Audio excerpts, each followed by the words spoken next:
संगीत में परफेक्शन किसी भी बुक में नहीं है, कहीं कुछ और है, कहीं कुछ और है। तो हम आप उन्हीं गुत्थियों को सुलझाने के लिए एक जगह इकट्ठा होते हैं सप्ताह में 2 दिन। तो कम से कम हम प्रयास करते हैं कि हम लोग एक दिन जीके जीएस का टेस्ट ले लें और एक दिन संगीत संबंधी टेस्ट लें।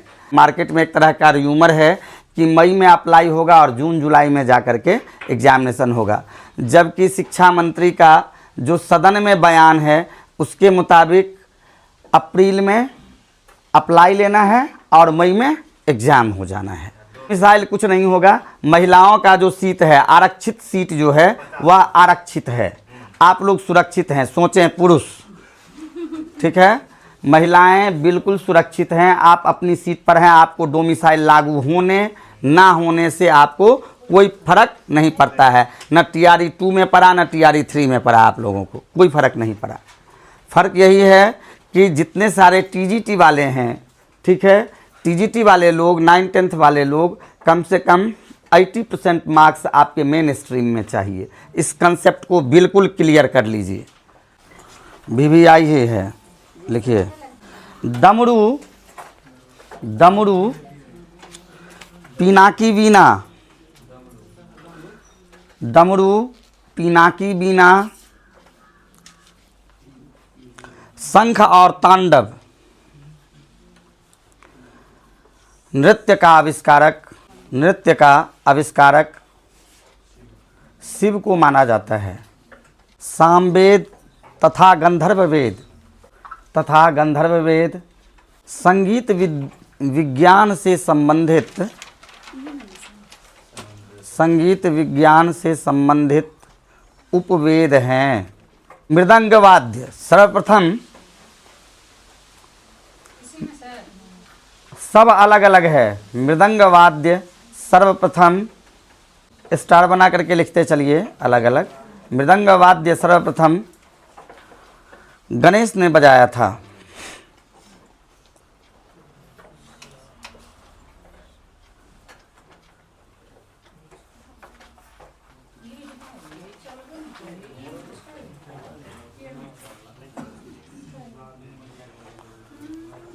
सिद्धार्थ खां को तबला का आविष्कारक माना जाता है। हाँ, आगे लिख लीजिए दिल्ली घराना। वो अन्वेषक भी थे दिल्ली घराने के, सिद्धार्थ खां, है ना, और उन्हें ही तबला का आविष्कारक माना जाता था।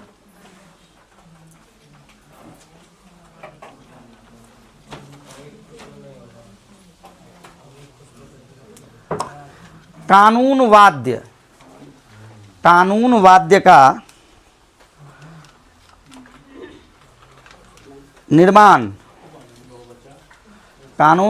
का निर्माण, बड़े गुलाम अली खां ने किया था। कानून वाद्य का निर्माण।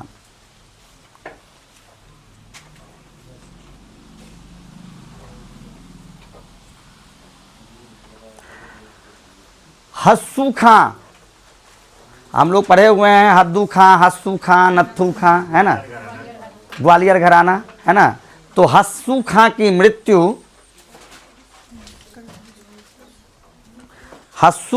मृत्यु कड़क बिजली तान लेने के कारण हुई थी।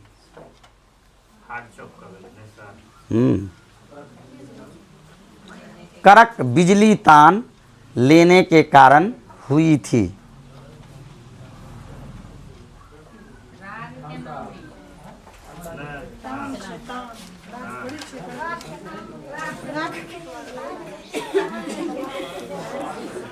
सौंदर्य शब्द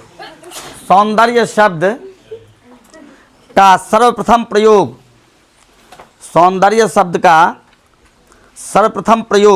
पाश्चात्य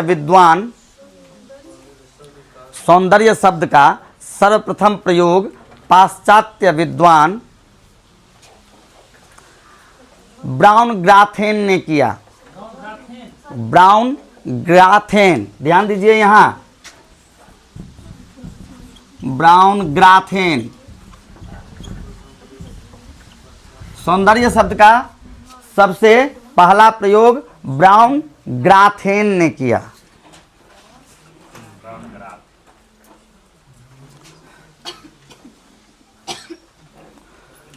रविंद्र संगीत के आविष्कारक रविंद्रनाथ टैगोर थे। रविंद्र संगीत के आविष्कारक रविंद्रनाथ टैगोर थे।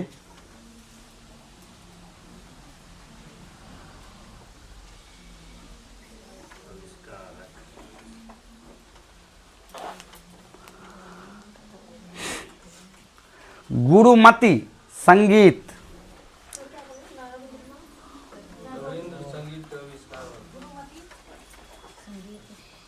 गुरुमती संगीत के आविष्कारक गुरु नानक देव थे।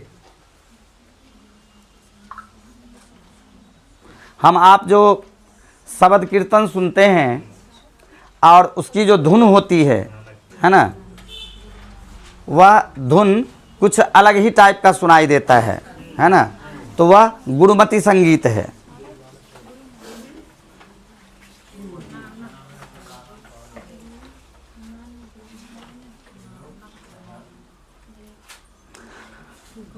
सारंदा वाद्य, सारंदा वाद्य गुरु नानक देव थे। सारंदा वाद्य का आविष्कार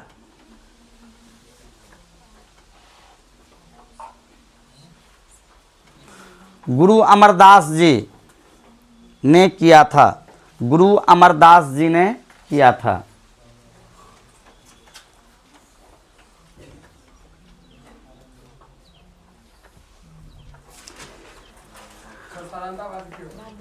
सारंदा वाद्य एक तंत्री वाद्य है, ठीक है।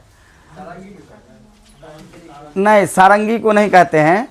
सारंदा वाद्य जो है वह भी एक संगति वाद्य है ना, जो अब चलन में नहीं है आमतौर पर। अब जैसे पिनाकी वीणा चलन में नहीं है, हम लोग जानते हैं, है ना, पिनाकी वीणा चलन में नहीं है। इसके बाद क्या विचित्र वीणा, है ना।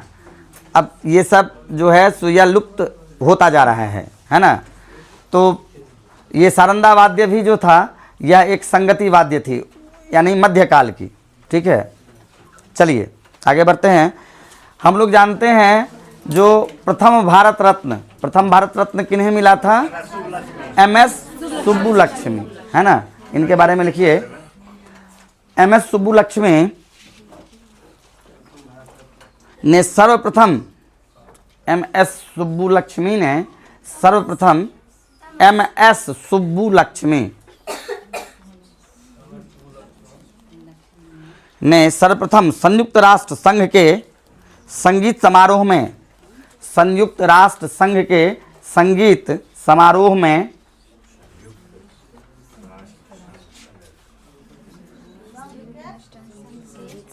संगीत समारोह में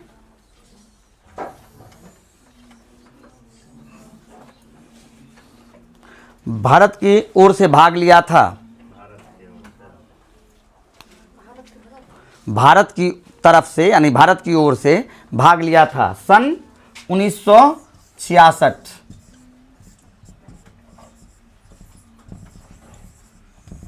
सन 1966 ईस्वी। कौन संगीतज्ञ रहे सर से राज्यसभा के सदस्य भी रहे आजाद भारत में? रविशंकर।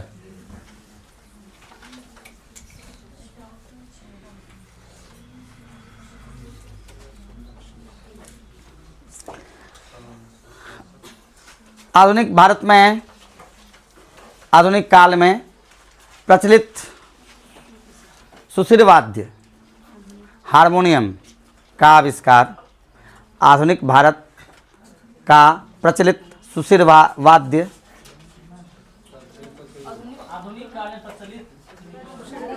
सुशिर वाद्य, आधुनिक काल कहिए, आधुनिक भारत कहिए, है ना। यह समझने की बात है। आपका समझ जो आए सो आप लिख लीजिए। है ना। प्रचलित सुशिर वाद्य हारमोनियम का आविष्कार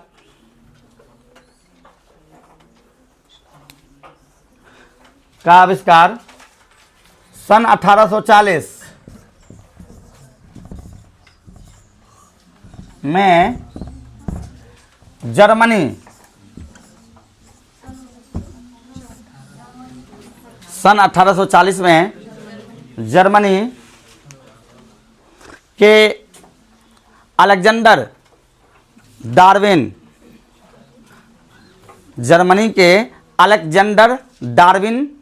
ने अलेक्जेंडर डार्विन ने किया।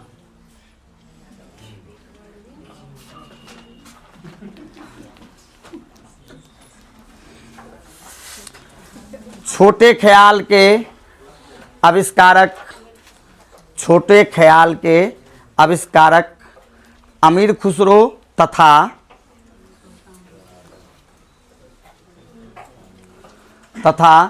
बड़ा ख्याल के आविष्कारक सुल्तान हुसैन सरकी थे। सुल्तान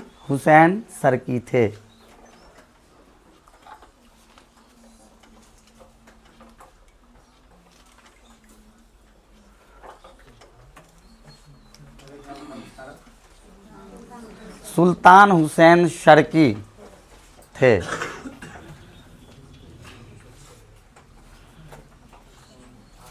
भारत के पूर्व प्रधानमंत्री राजीव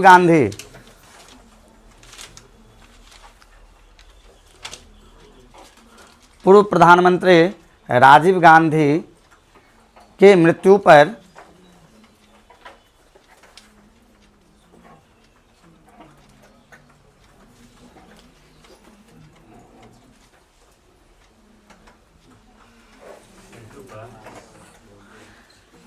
प्रसिद्ध सरोद वादक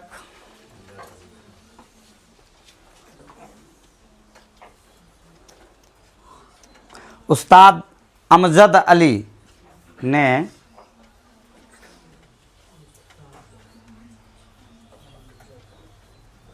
राग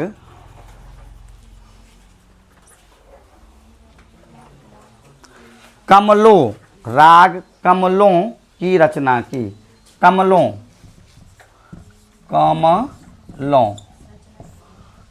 की रचना की।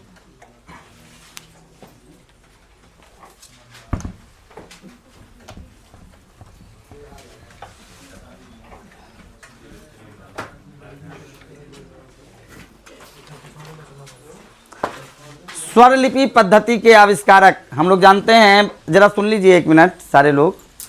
हम लोग जानते हैं कि हम जो नोटेशन पद्धति है पूरे वर्ल्ड में संगीत का जो प्रचलन है या सिखाने पढ़ाने और समझने का उपाय नोटेशन पद्धति है। हम लोग जानते हैं कि 4 प्रकार के नोटेशन पद्धतियां हैं पूरे वर्ल्ड में, है ना। स्टाफ है, सोल्फा है, चोई है और न्यूमस है, ठीक है। जिसमें से आज चलन में सबसे अधिक पूरे वर्ल्ड में स्टाफ नोटेशन है। पाश्चात्य संगीत पद्धति जो है वह स्टाफ नोटेशन पर आधारित है ना। और भारतीय जो स्वरांकन प्रक्रिया है, नोटेशन की जो पद्धतियां हैं, है ना, वह उसका क्या है, सोल्फा, है ना। हम सोल्फा पर लिखते हैं। तो लिखिए, स्वरलिपि पद्धति के आविष्कारक पंडित विष्णु नारायण भातखंडे थे।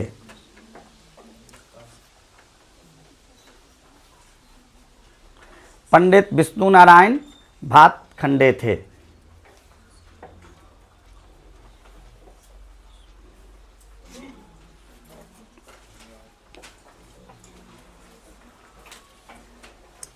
राग भैरव सबसे प्राचीन राग है। राग भैरव सबसे प्राचीन राग है।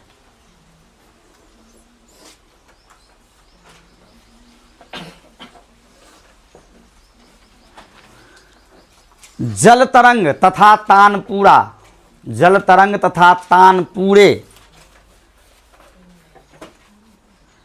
जल तरंग तथा तान पूरे का उल्लेख सर्वप्रथम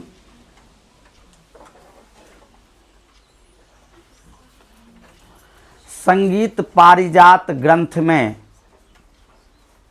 हुआ, है ना, ग्रंथ में हुआ। हम लोग जानते हैं इस ग्रंथ के रचयिता कौन थे? पंडित अहोबल। पोस्ट में पंडित अहोबल लिख लीजिए तो थोड़ा सा और बढ़िया रहेगा, क्योंकि हम जब ग्रंथकार करने लगते हैं तो कन्फ्यूजन क्रिएट करता है। हाँ, और आगे में 1650 भी लिख लीजिएगा तो और बढ़िया रहेगा ना। संगीत पारिजात ग्रंथ की रचना कब हुई थी? 1650 ईस्वी ना। ठीक है। हम लोग जानते हैं कि उत्तर भारतीय संगीत पद्धति की एक विधा है जिसका नाम है ठुमरी, है ना। बहुत प्रचलित विधा है उत्तर भारतीय संगीत का। तो ठुमरी के अनुकूल एक और विधा है कर्नाटक संगीत में, उसको क्या बोलते हैं? जावली, है ना। जावली नहीं, जावली, है ना। लिखिए, जावली के आविष्कारक, जावली के आविष्कारक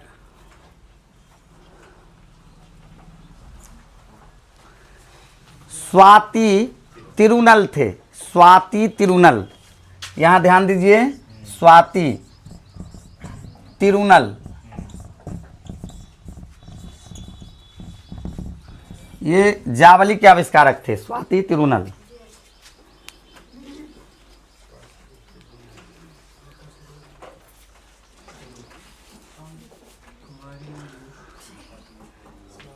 हम लोग सितार के बाज को जानते हैं, मसीत खानी, रजा खानी, फिरोज खानी, जाफ़र खानी, है ना। ये कई बार हम लोग क्लास में इस बात का जिक्र कर चुके हैं, लेकिन एक एक लाइन में अगर हम इसको नोट कर लें तो समझने में थोड़ा सा और बढ़िया रहेगा और आपके कलेक्शन के लिए बढ़िया रहेगा। लिखिए, मसीत खानी गत को, मसीत खानी गत कोष्ठ में लिखिए विलंबित लय। मसीत खानी गत जो है वह विलंबित लय में है ना। और रजा खानी क्या है? नहीं, मध्य लय है। हाँ, लास्ट में द्रुत होता है उसमें। तो मसीत खानी गत कोष्ठ में लिखे विलंबित लय, है ना। को फिर लिखिए फिरोज खानी गत, फिर फिरोज खानी गत,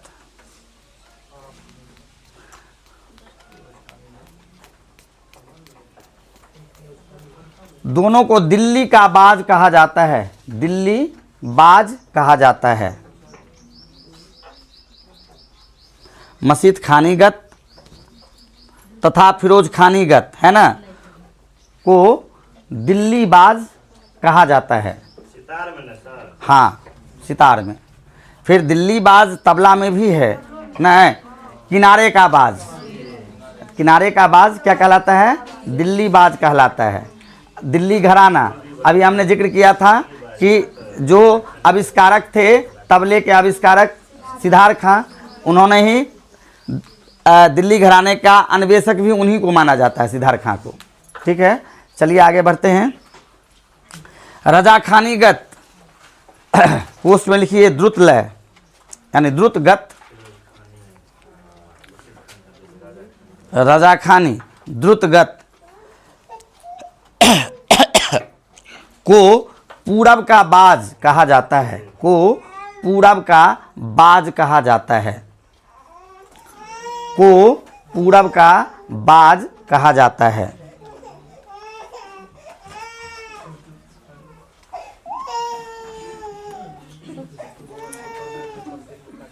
अच्छा, क्या करिएगा, बच्चा है, बच्चे मन के सच्चे, सारे जग के आंख के तारे, है ना। पंखा सब की के लिए सर? हम तो कहने छलिए जे लगा लिया, लेकिन नहीं लगेलहुँ वहाँ सर, तय में हम की कहब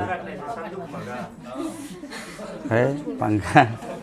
संदूक हम रखे छी वहाँ में सर ते द्वारा पूछ नहीं, हमरो एठाम ट्रंक में रखा गेल छलै, लेकिन निकलि गेलै, काल्हि खन चलल रहे पंखा। बाबा वाला जंजीर है सर एगो रखल। सितार पर, सितार पर, सितार पर लरज की तार, सितार पर लरज की तार की स्थापना, लरज की तार की स्थापना पंडित रविशंकर ने की थी।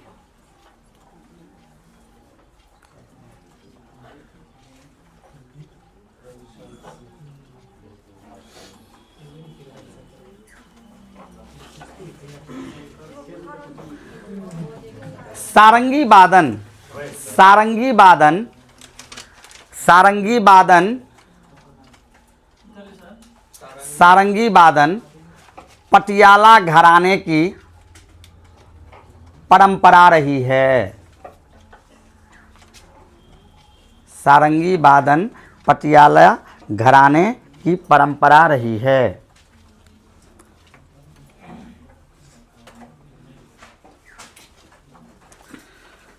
हमने सितार के घराने के बारे में जिक्र किया था। जिस सितार के घराने में आप लोग बढ़िया से जानते होंगे कि टीआरई 1, 2, 3, चाहे पेपर 1 हो संगीत का या पेपर 2 हो, दोनों में सितार से रिलेटेड क्वेश्चंस रहे हैं, 4 में भी रहेगा ही रहेगा।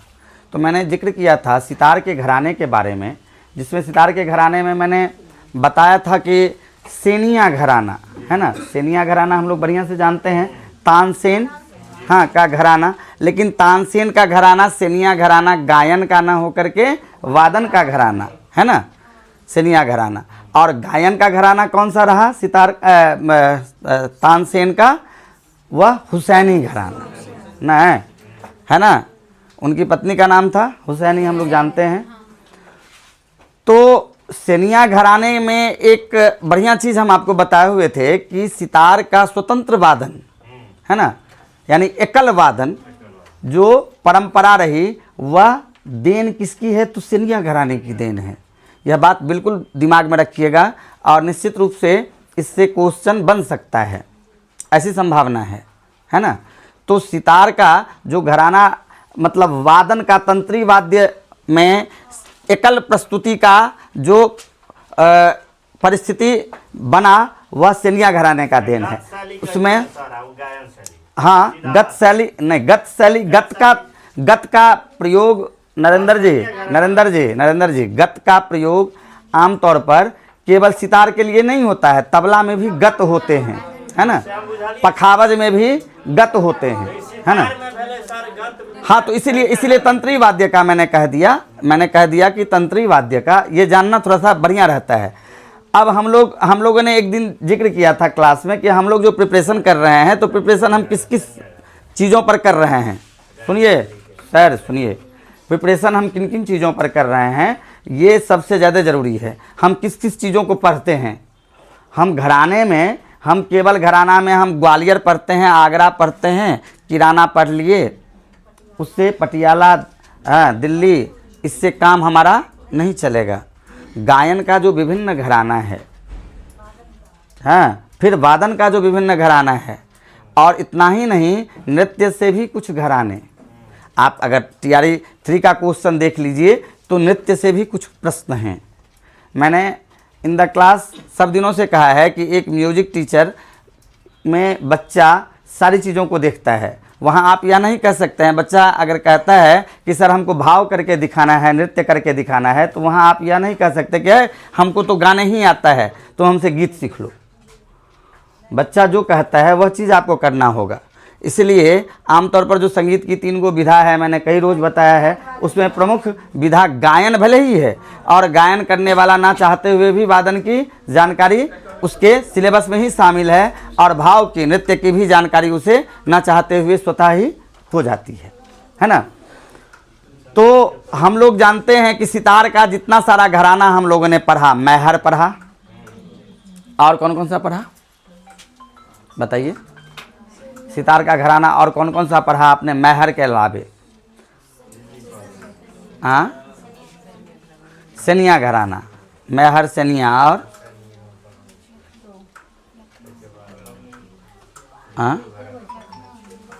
लखनऊ, सितार का घराना रहा है लखनऊ, तबला का रहा है सितार का घराना दिल्ली भी रहा है, इंदौर रहा है, मैहर घराना रहा है। इसमें एक गौरीपुर घराना भी था, नहीं गौरीपुर इटावा था ना। लिखिए गौरीपुर घराने में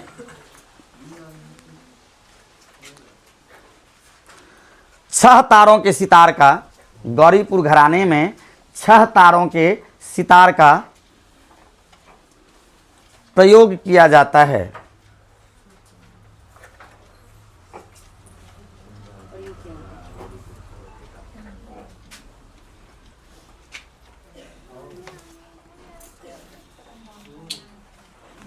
छह तारों के सितार का प्रयोग किया जाता है। भारत में रेडियो प्रसारण की शुरुआत, भारत में रेडियो प्रसारण की शुरुआत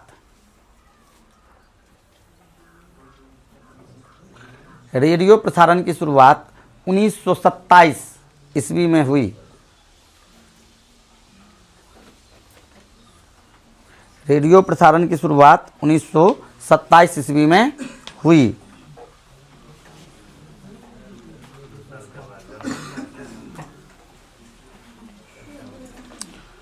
सन 1936 में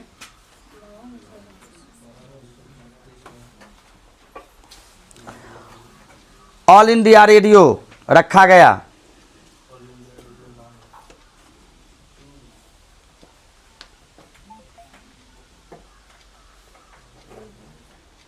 तथा 1956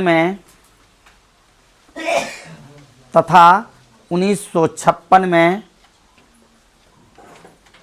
नाम बदलकर आकाशवाणी रखा गया।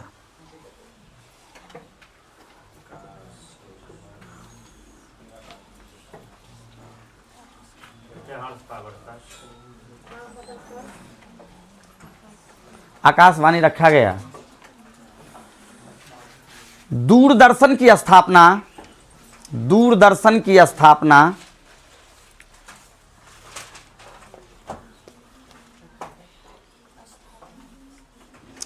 15 सितंबर 1959 ईस्वी में, दूरदर्शन की स्थापना 15 सितंबर 1959 1959 ईस्वी में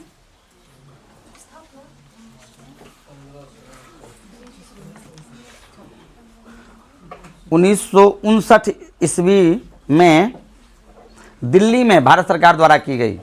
दिल्ली में भारत सरकार द्वारा की गई।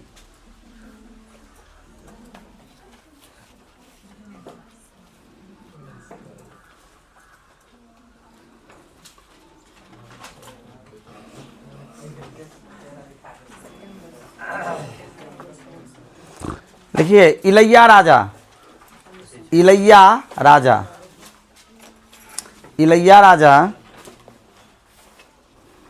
पहले भारतीय हैं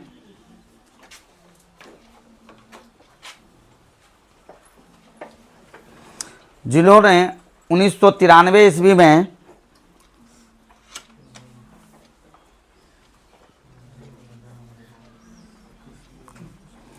पाश्चात्य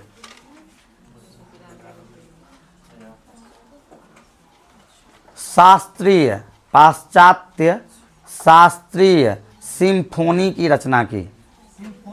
हाँ, सिम्फोनी की रचना की।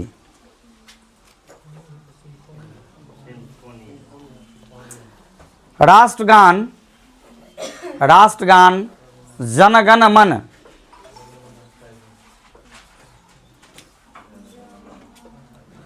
की रचना, राष्ट्रगान जनगण मन की रचना रविंद्रनाथ टैगोर ने की थी। 24 जनवरी 1950 ईस्वी को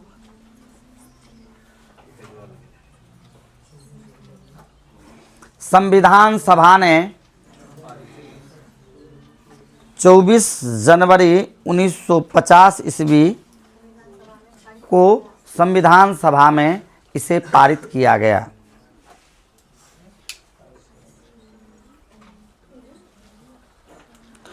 इसका गायन समय पारित किया गया। इसका गायन समय 52 सेकंड है।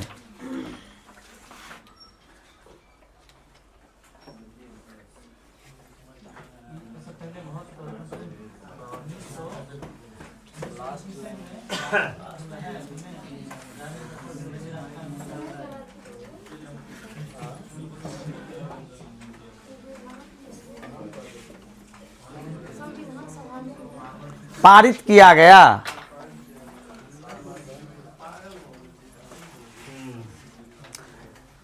संगीत के क्षेत्र में पहला पद्म भूषण, संगीत के क्षेत्र में पहला पद्म भूषण एम.एस. सुब्बुलक्ष्मी, एम.एस. सुब्बुलक्ष्मी पहला पद्म भूषण एम.एस. सुब्बुलक्ष्मी को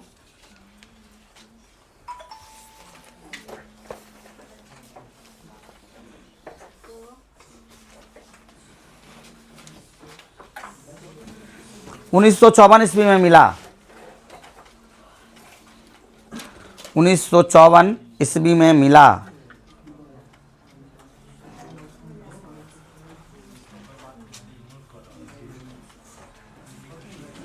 तथा इन्हें 1998 में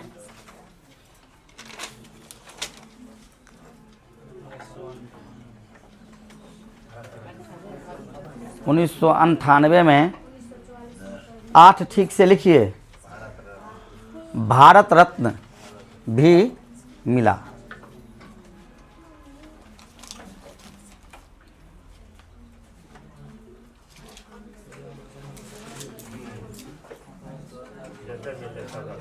पाँच मई 1901 5 मई 1901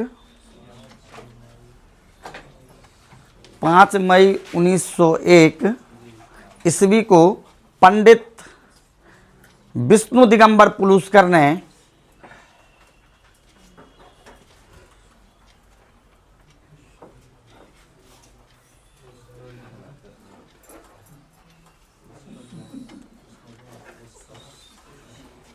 सबसे पहला विश्वविद्यालय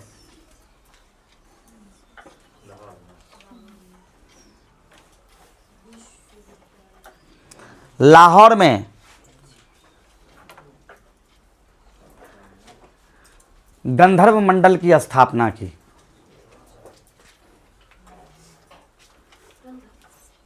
गंधर्व मंडल महाविद्यालय की स्थापना की।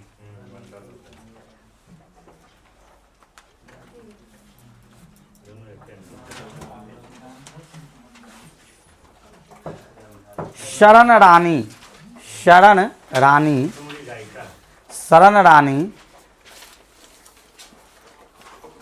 भारत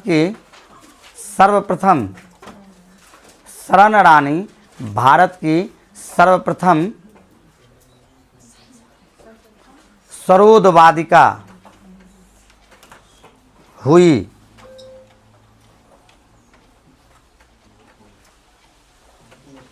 इनका जन्म 1929 में दिल्ली में हुआ था। इनका जन्म 1929 में दिल्ली में हुआ था।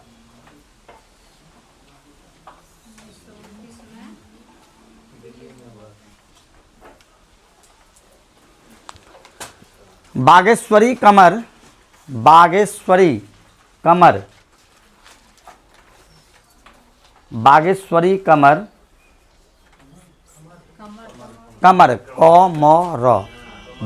कमर टाइटल है। बागेश्वरी कमर भारत की पहली महिला सरोदवादिका हैं। भारत की पहली महिला सरोदवादिका हैं।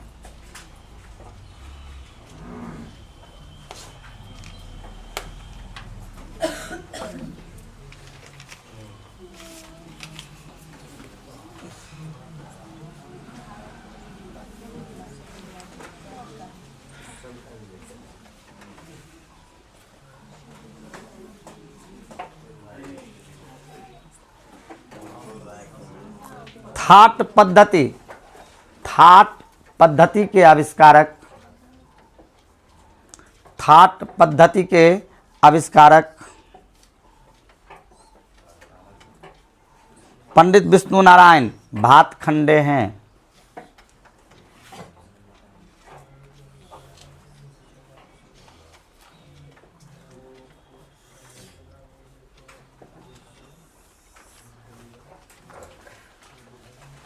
अभी तो नहीं है, थे ही होगा। थाट पद्धति के, हाँ थे, चलिए सर थे। हाँ।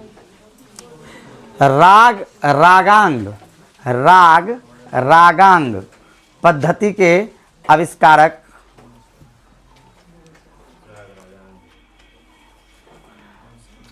रागांग पद्धति के आविष्कारक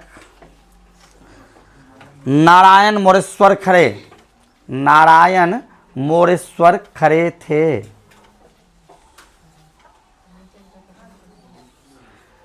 नारायण मोरेश्वर खरे थे।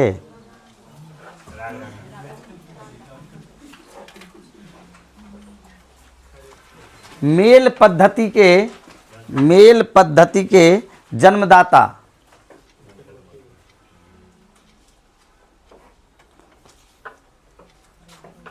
विद्यारण्य माधवाचार्य, जन्मदाता ही है। विद्यारण्य माधवाचार्य थे।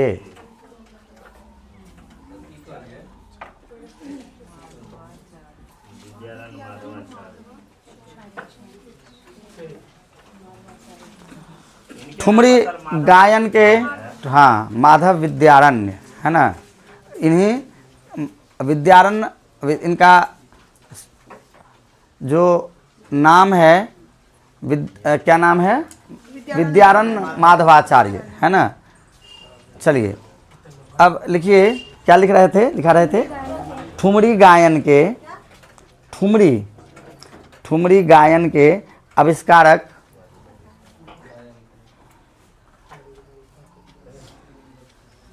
वाजिद अली शाह। कोष्ट में लिख लीजिएगा रंगीला। वाजिद अली शाह, कोष्ट में लिखिएगा रंगीला थे।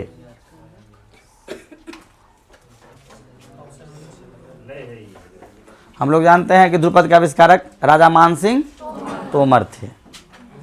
ठीक है। ठुमरी के सर कौन सदी 18वीं है? ठुमरी 18वीं सदी। लिखिए टप्पा गायन के आविष्कारक, टप्पा गायन के आविष्कारक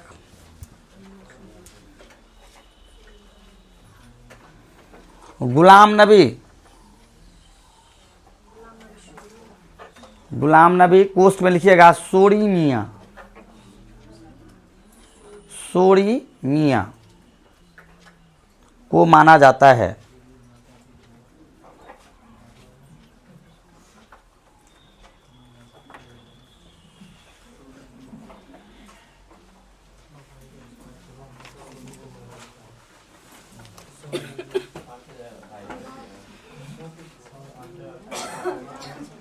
दक्षिण भारत में 72वें मेलकर्ता का नाम, दक्षिण भारत में 72वें मेलकर्ता का नाम कोई बताएंगे? 72वें मेलकर्ता का नाम वेंकटमकी नहीं, रसिक प्रिया। हाँ, आप सुन लीजिए, 72 गो मेल से उन्होंने 484 राग की रचना की थी। कौन? वेंकट मखी ने। लेकिन 72 गो मेल किसने बनाए थे, है ना? तो 72वें मेलकर्ता का नाम रसिक प्रिया था। पूजा जी क्या दिक्कत है? वेंकट मखी तो मैंने कभी नहीं कहा। 72वें मेलकर्ता का नाम रसिक प्रिया था। 72 मेलकर्ता का नाम, ठीक है, वहां लिख लीजिए। 72वें का मतलब हो गया कि जो लास्ट में 72 था वही किए, नहीं। 72 मेलकर्ता का नाम रसिक, हाँ हाँ,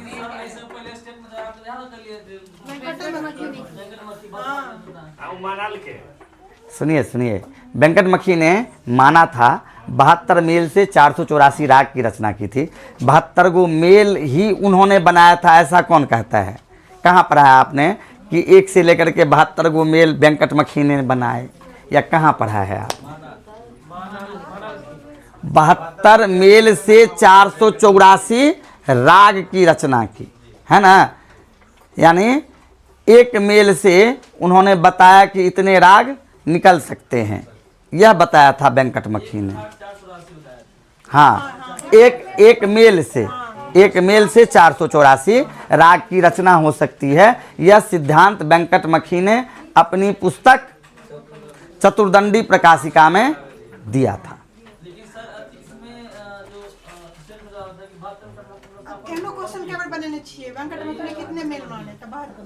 माने, बनाए नहीं। यहाँ हम क्या कर रहे हैं, मेल जिन्होंने 72 मेल बनाया, बात को समझिए हमारी।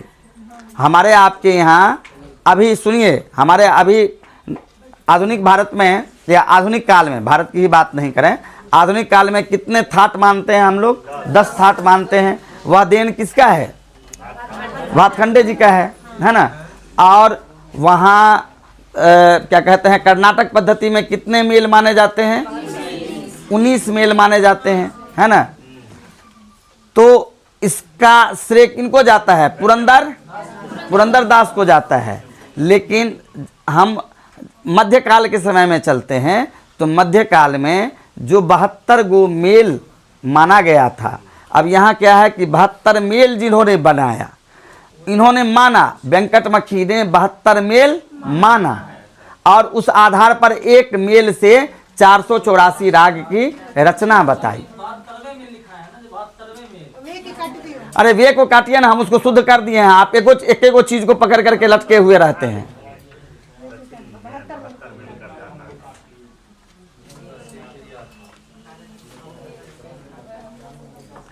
सुनिए, लिखिए, सेनिया घराने के वंशज, सेनिया घराने के वंशज बिलास खां और नियामत खां, सेनिया घराने के वंशज बिलास खां और नियामत खां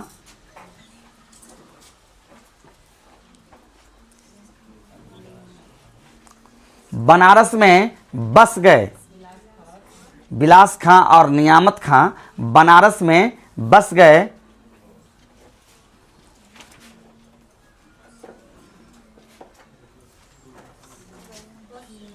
ये पूर्वी संगीतज्ञ कहलाए, ये पूर्वी संगीतज्ञ कहलाए।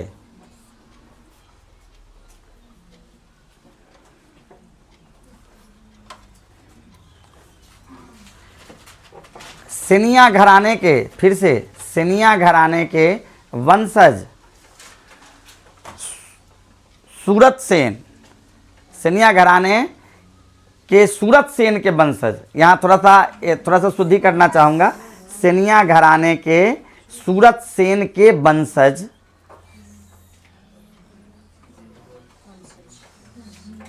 जयपुर में जाकर बस गए।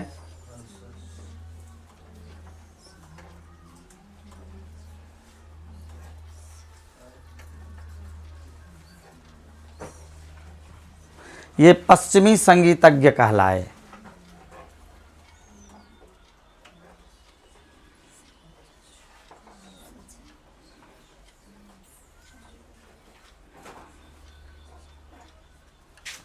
राजस्थान में पड़ेगा। राजस्थान, जयपुर राजस्थान की राजधानी है जयपुर, जिसको हम लोग पिंक सिटी भी कहते हैं,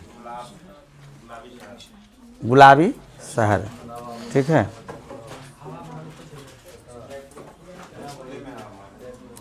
गीत के दो भेद होते हैं, गांधर्व और दूसरा गान। लिखिए, गीत के दो भेद, गीत के दो भेद, गांधर्व, पहला गांधर्व और दूसरा गान।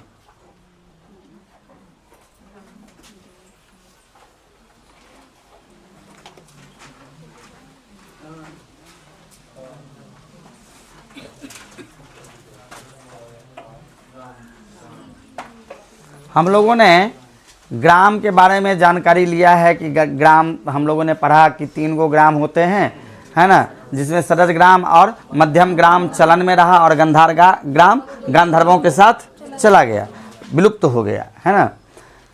तो ग्राम में ही मूर्छनाओं के बारे में हम लोगों ने पढ़ा। सरस ग्राम की मूर्छनाएँ और मध्यम ग्राम की मूर्छनाएँ दोनों अलग अलग है। गंधार ग्राम की भी मूर्छनाएँ हैं, जिसे हमने लिखवाया था, लिखा हुआ है। एक बार फिर से, चूँकि 6-7 गो है, जरा नोट करिए। गंधार ग्राम की मूर्छनाएँ,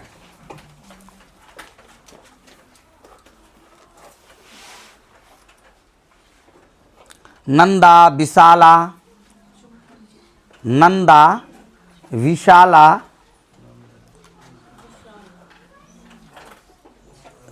सुमुखी, सुमुखी, विचित्रा,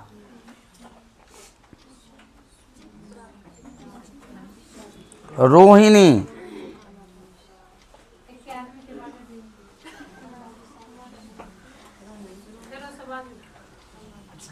नंदा विशाला, सुमुखी, विचित्रा, रोहिणी, सुखा तथा आलापा, तथा आलापा।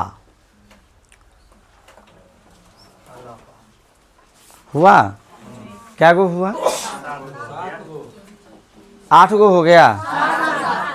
7 गो ना होना चाहिए। कुल मूर्छनाएँ कितने हैं? 21 टोटल, है ना। 7 सरस ग्राम की, 7 मध्यम ग्राम की और 7 निषाद ग्राम की, है ना। गंधार ग्राम को ही हम निषाद ग्राम भी कहते हैं। आज के लिए हम लोग इतना ही रखते हैं, फिर आगे दूसरे दिन।